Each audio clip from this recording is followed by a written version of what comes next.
अस्सलाम वालेकुम। डेली पाकिस्तान के साथ मैं हूँ दुआ मिर्जा। नाज़रीन, सर्विसेज हॉस्पिटल अक्सर कंट्रोवर्सी का शिकार रहता है। सर्विसेज हॉस्पिटल की एक सीसीटीवी आजकल सोशल मीडिया पर बहुत गर्दिश कर रही है, जिसमें एक शख्स जो बड़े आराम से पेशेंट के साथ कुर्सी पर बैठा होता है और वो उठता है, अचानक डॉक्टर को थप्पड़ मार देता है। ये इंतहाई गैर इखलाकी रवैया सामने आया और उसके बाद हमने ये भी देखा कि एक वीडियो में एक डॉक्टर बड़ी जज्बाती से स्पीच करते हैं और उसको हथकड़ी लगवाते हैं पुलिस के ज़रिए।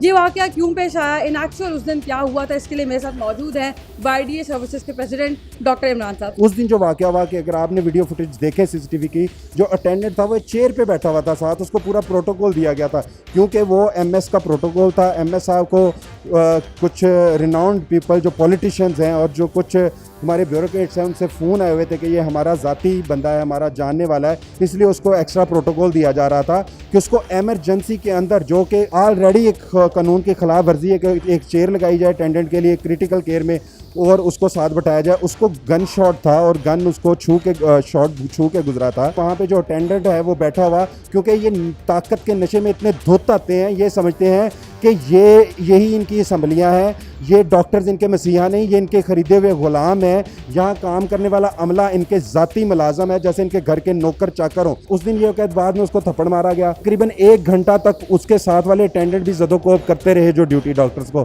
हम पहुँचे, हमने पुलिस को कॉल की, SHO थाना सुहेल साहब। 1 घंटे तक आपके पहुंचने से पहले किसी ने कॉल नहीं की थी? नहीं, किसी ने कॉल नहीं की थी। फिर MS साहब को मैंने कॉल की, MS साहब भी आ गए थे, तो उन्होंने अपनी बरियत में मुकदमा दर्ज करवाया, वो मदई बने उस मुकदमे के और उसको अरेस्ट करवाया गया। उस पर वो 506 बी लगी, जो कि जिसकी 3 से 7 साल कैद की है। मुझे सिर्फ ये बता दीजिएगा कि अगर उस शख्स को प्रोटोकॉल मिल रहा था, वो एक चेयर पे बाकायदा बैठा हुआ है, तो क्या ऐसी बात हुई, क्या ऐसी तकरार हुई जिसपे उसने थप्पड़ मारा? वो बात क्या थी? जब गन शॉट का होता है तो MLC काटा जाता है, मेडिको लीगल केस बनाया जाता है, उसकी बना में कोर्ट में केस जाता है। मदई और जो शूट करने वाला और जिसपे विक्टिम होता है वो आपस में अपना मुकदमा लड़ते हैं और जो डॉक्टर होते हैं वो एज आ विटनेस जाते हैं। जिस तरह भी अगर गन शॉट का पेशेंट जहाँ पे आएगा तो ये फर्स्ट एड देंगे, ये MLC नहीं काटेंगे। MLC का डिपार्टमेंट लहदा है जो सर्जरी से एडजेसेंट है।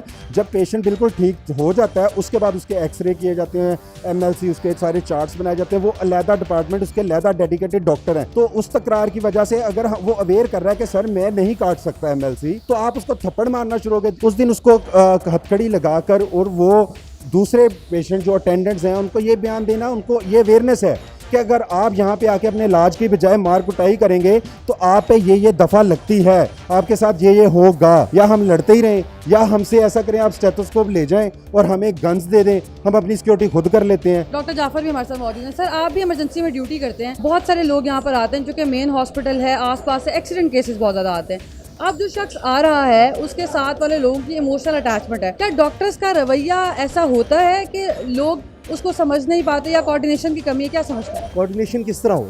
एक पेशेंट के साथ अगर 5 अटेंडेंट होते हैं तो कोऑर्डिनेशन किसके साथ की जा सकती है? हर बंदा आके ये ही सवाल करता है मेरे मरीज़ के बारे में मुझे बताया जाए। अभी यहाँ पे नज़र दौड़ाएं, आप देखें कितने पेशेंट हैं और कितने अटेंडेंट हैं और कितने यहाँ पे लोग खड़े होकर देख रहे होते हैं क्या चीज़ हो रही है। ड्यूटी डॉक्टर की बात करते हैं, एक ड्यूटी डॉक्टर सुबह 8 बजे बैठता है, सुबह 6 बजे ड्यूटी करने बैठता है, उसने अगली सुबह 24 आवर्स कंप्लीट करने हैं। अगर उसके ऊपर एक मरीज़ के साथ 10 अटेंडेंट होंगे तो ये पुरसाने हाल होगा। हमने एक सर्वे किया और उसमें बहुत सारे लोगों ने शिकायत की कि जब वो इमरजेंसी में जाते हैं, तो डॉक्टर अपना मोबाइल यूज़ कर रहे होते हैं, वो प्रॉपर उनकी बात नहीं सुनते और फ़ोन यूज़ करते हुए हंसते मुस्कुराते हुए उनके पास से गुजर जाते हैं, जबकि वो एक पैनिक सिचुएशन में होते हैं। तो क्या आप ये समझते हैं कि वाकई डीलिंग का प्रॉब्लम है? देखिए, डीलिंग का प्रॉब्लम, देखिए एक बंदा है, उसको 24 आवर्स उसने काम करना है, क्या उसको थोड़ी सी लिवरेज नहीं मिल सकती? क्या उसके लिए ये लग जाए, कहत लग जाए, कर्फ्यू लगा दिए जहाँ पे? लोग सब्र नहीं रखते, सब्र का पैमाना लबरेज करके बैठे होते हैं, कहते हैं हमारे मरीज़ को वही प्रोटोकॉल मिले जो प्राइवेट हॉस्पिटल में मिले, और हर जगह वही चीज़ मिलनी चाहिए जो प्राइवेट हॉस्पिटल में, जहाँ पे 10-15 पेशेंट के साथ एक डॉक्टर मौजूद होता है। और कोई आप ये भी देखें कि वो डॉक्टर्स यहाँ पे काम करें, 24 आवर्स काम कर रहे हैं, वो बगैर तनख्वाह के भी काम कर रहे हैं, अनपेड जॉब्स कर रहे हैं। डॉक्टर मुदस्सिर मेरे साथ मौजूद है, अटेंडेंट है, उसके लिए उसके पेशेंट की हालत बहुत ज़्यादा क्रिटिकल है। डॉक्टर को पता है कि यार ठीक है 10-15 मिनट बाद भी चेक किया जा सकता है, लेकिन जब वो ये देखता है ना कि डॉक्टर का एक ग्रुप बैठकर हंस रहा है, खेल रहा है, उसको बैकग्राउंड नहीं पता कि आप लोग ड्यूटी कर रहे हैं, आम आवाम के साथ रवैया कैसे बेहतर करेंगे? एक डॉक्टर जो 26 और से 24 आवर ड्यूटी कर रहा है, क्या वो 1-2 मिनट के लिए खाना नहीं खा सकता? वो कोई इमरजेंसी उसको नहीं पड़ सकती? सबसे पहली बात यह है कि जब यहाँ पे गवर्नमेंट का काम है कि अद्वियात फराहम करना, अद्वियात फराहम करना डॉक्टर का काम तो नहीं है कि वो घर से अद्वियात लेके आएगा। बेड लेके आना वो गवर्नमेंट की जिम्मेदारी है। अब वो मरीज़ आते हैं, वो आके डॉक्टर पर चिल्लाना शुरू कर देते हैं कि बेड, आप वो समझते हैं कि डॉक्टर की वजह से बेड नहीं मिल रहा, दवाई जो है वो डॉक्टर की वजह से नहीं मिल रही। इशू ये है कि यहाँ की नर्सिस कहाँ हैं? नर्सेज नहीं है। हेड नर्स कहाँ हैं? यहाँ की नर्सिस कहाँ गायब हैं? सिर्फ 2 नर्सेज हैं। इतने ज़्यादा पब्लिक को डील करने आप पेशेंट के साथ आए हैं? जी, और मैं कब से तकरीबन आधा घंटा हो गया मैं सर्च कर रही हूँ यार। मैं डॉक्टर तो फौरी तौर पे अवेल हो गए, लेकिन नर्सिस कहाँ हैं? सर नर्सेज क्यों गायब? बिल्कुल बात इनकी ठीक है, नर्सेज गायब हैं। अगर गायब की बात करें, ऑन ड्यूटी डॉक्टर्स और नर्सेज यहाँ मौजूद, देखें आपने बात कर दी, मैं आपको इसको जवाब देता हूँ। इनकी बात को मैं 100% एग्री करता हूँ, बट थिंग इज़ डैट हम जहाँ पे कमज़ोरियाँ हैं वहाँ हमने उसी वसाइल के ऊपर देखना पड़ता है। डॉक्टर्स की कमी उतनी ही है जितनी नर्सेज की कमी है, लेकिन हम कोशिश करते हैं अपने डॉक्टर्स को, अनपेड भी काम कराते हैं। यहाँ पे 90% डॉक्टर्स, 80% डॉक्टर्स अनपेड भी काम कर रहे हैं। यू विल सी डैट, आप किसी से पूछे कि तनख्वाह ले रहा नहीं ले रहा। इशू ये है गवर्नमेंट चीज़ें नहीं देती।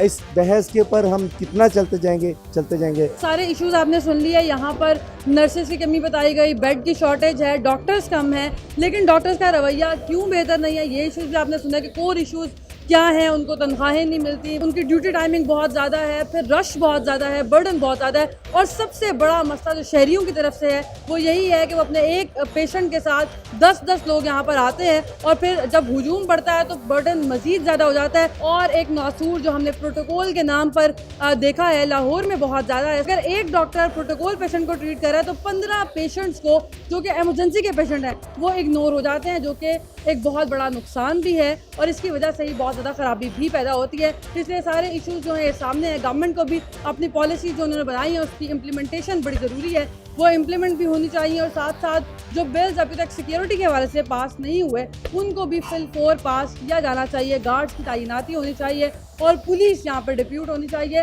ताकि फौरी तौर पर कोई भी अगर ऐसा मसला होता है तो फौरी रिस्पॉन्स किया जा सके। एक और स्टोरी के साथ फिर से मुलाकात होगी। अल्लाह ने